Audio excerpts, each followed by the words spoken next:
you think the board was mischaracterized, then the disinformation board is being shut down because of disinformation? Is that what's happening here? Look, I mean, the board was put forth for a purpose, right? To make sure that we really did address what was happening across the country when it came to disinformation. And it's okay to wait now, 75 days. It's just going.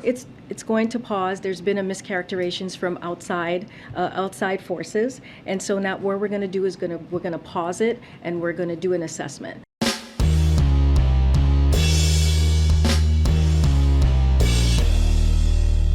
How's everybody doing? My name is Anthony Brian Logan, and today we got to talk about the Disinformation Governance Board being paused, or if you read on certain publications, they'll say that the board got totally dissolved.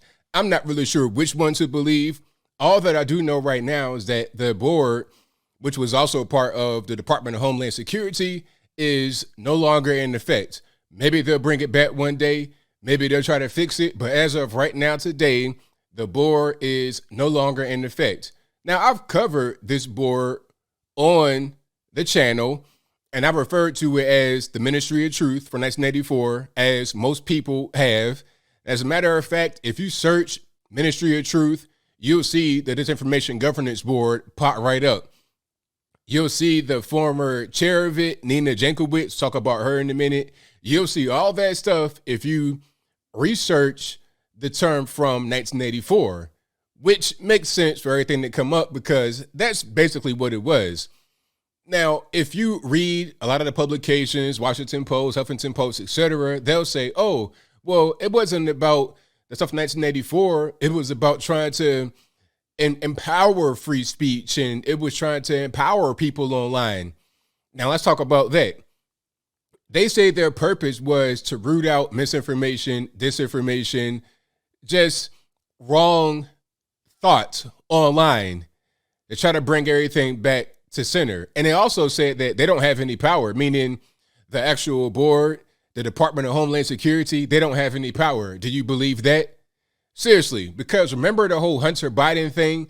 And we're going to talk about that a little bit more. But the whole Hunter Biden thing, in my humble opinion, and I think a lot of you guys would agree, the only reason why it was silenced back in 2020 is because of the federales. They said, yo, don't put it out there.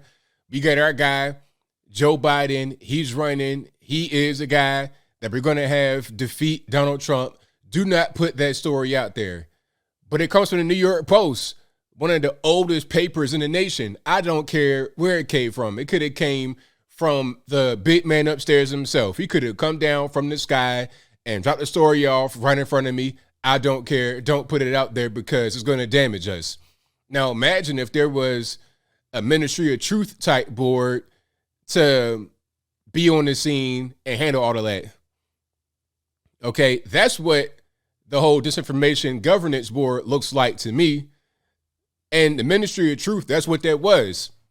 The name is very misleading. The Ministry of Truth, their purpose was, in the book at least, to take information away, to shield information, and to only allow certain things that they want the general public to see out there.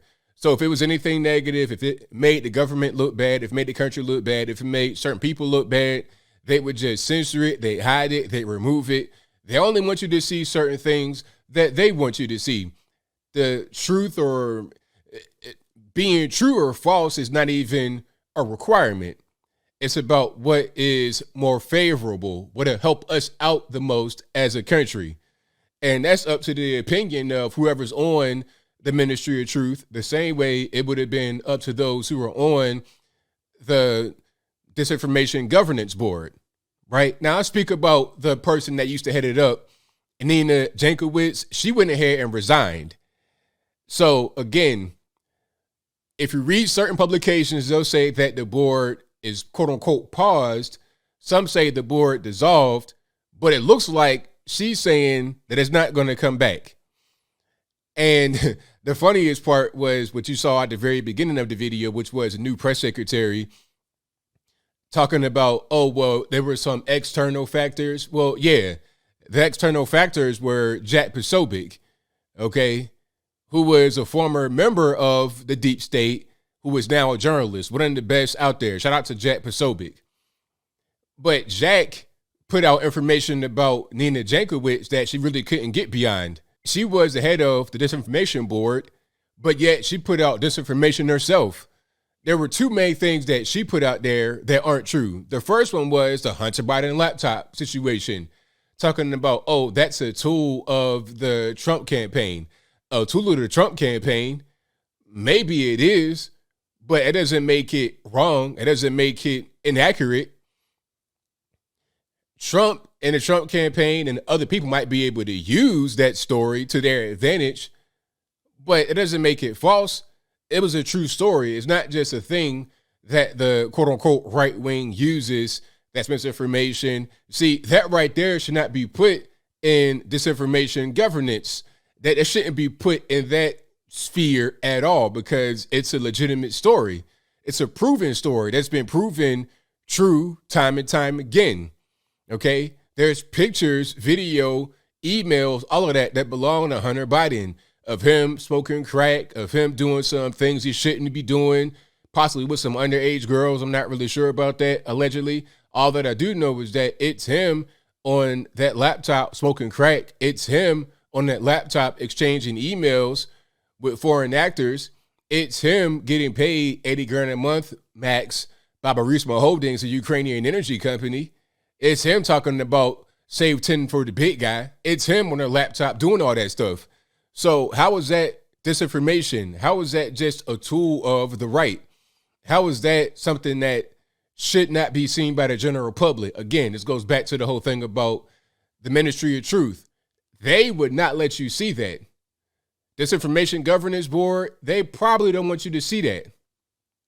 But we need to see it because it's true, right? Another thing that she put out there that was false, talking about the whole Russia thing. She believed in Russia collusion with the election and how Trump and his people were with it. But obviously that was false as well. He went through the whole trial process. What was that, like 2 years? They spent $40 million, hundreds of subpoenas. They spent all this time, money, energy, effort to find out that was a big, fat nothing burger, a goose egg, a lie, a complete lie. So you have somebody that's in charge of disinformation governance, putting out fake information herself.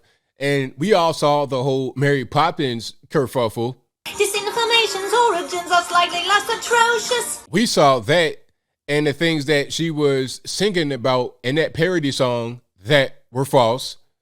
It's the same stuff that DC people always talk about that's just not right. It's the same old anti-Trump rhetoric, anti-conservative rhetoric, same old thing.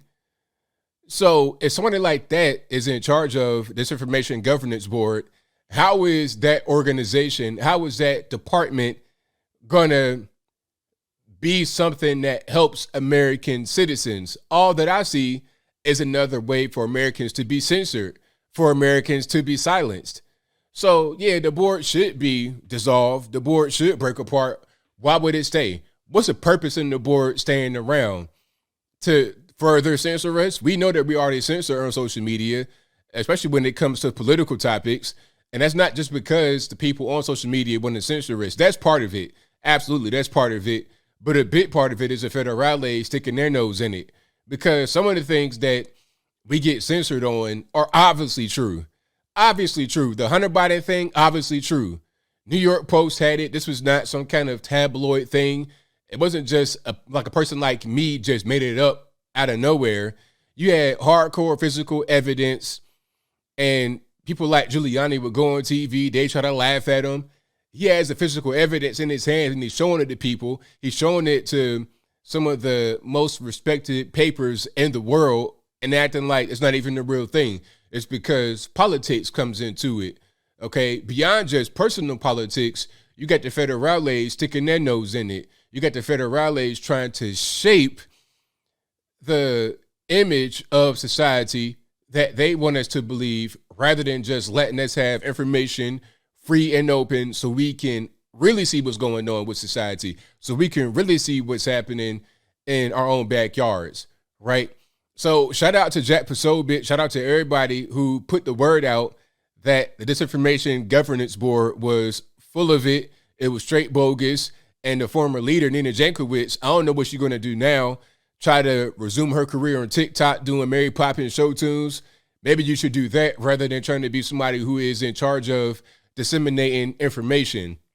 But I think I'll leave that right there for now. And what say you? How do you feel about this Disinformation Governance Board coming to an end, or at least quote unquote pausing for now, and then Nina Jankowicz having to resign from her post? Whatever your thoughts are, please let me know in the comments below. You guys know where I'm at. I think that this was something that was overdue. It should never even happen. This department, the Department of Homeland Security offshoot, it should never even come to existence, and they shouldn't bring it back.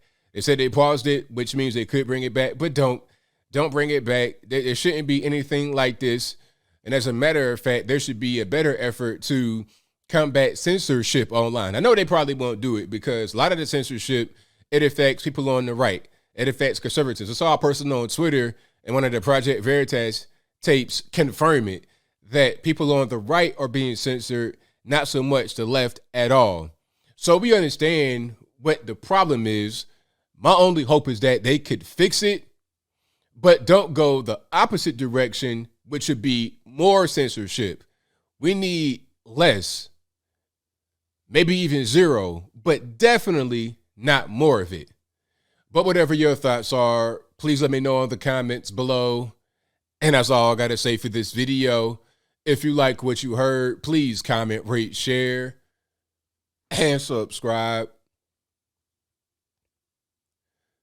Peace.